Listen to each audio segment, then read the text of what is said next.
யாரிடம் கேட்டாலும் அவர்களின் முதல் சம்பளம் ஒரு மறக்க முடியாத நெகிழ்ச்சியான தருணம் என்று கூறுவார்கள். அதேபோல இன்று திரையுலகில் வெற்றி நடை போடும் முன்னணி நடிகர்களின் முதல் சம்பளம் குறித்து பார்க்கலாம். கோலிவுட்டில் அதிக வசூல் செய்யும் நடிகர்களில் ஒருவர் சூர்யா. இவர் சினிமாவிற்கு வருவதற்கு முன்பு தனது முதல் வேளையில் ரூபாய் 740 மட்டுமே சம்பாதித்தார். மலையாள சினிமாவின் சூப்பர் ஸ்டார் என்று கூறப்படும் மோகன்லால் தனது முதல் திரைப்படமான மஞ்சில் விரிஞ்ச பூக்களுக்கு ரூபாய் 2000 மட்டுமே சம்பளம் வாங்கினார். மேலும் அவரின் இந்த முதல் சம்பளத்தை செயின்ட் ஆந்தனி அனாதை இல்லத்திற்கு நன்கொடையாக அளித்தார். உலகநாயகன் கமல்ஹாசன் இன்று பிக்பாஸ் நிகழ்ச்சியை தொகுத்து வழங்க ரூபாய் 15 கோடி சம்பளம் வாங்குவதாக வதந்திகள் பரவினாலும் அவரின் முதல் திரைப்படமான களத்தூர் கண்ணம்மா படத்தில் நடித்ததற்காக அவர் 500 ரூபாய் முதல் சம்பளமாக பெற்றார். சுமார் 20 ஆண்டுகளுக்கும் மேலாக தமிழ் சினிமாவில் மாஸ் ஹீரோவாக வெற்றி நடை போடும் நடிகர் அஜித்குமார் ஆரம்ப காலத்தில் துணை வேடங்களில் நடித்து வந்தார்.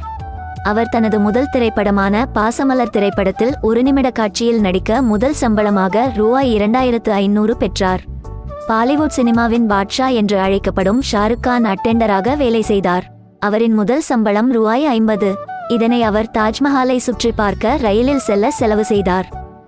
பாலிவுட் பிரபல நடிகர் அமிதாப் பச்சன் ஒரு காலத்தில் கொல்கத்தாவில் ஒரு கப்பல் நிறுவனத்தில் வேலை செய்தார். அவரின் முதல் சம்பளம் ரூபாய் 500 மட்டுமே. பாலிவுட் முன்னணி நடிகையான சோனம் கபூர் நடிகை ஆவதற்கு முன்பு பாலிவுட்டில் உதவி இயக்குநராக வேலை செய்தார். அவரின் முதல் சம்பளம் ரூபாய் 3000 மட்டுமே.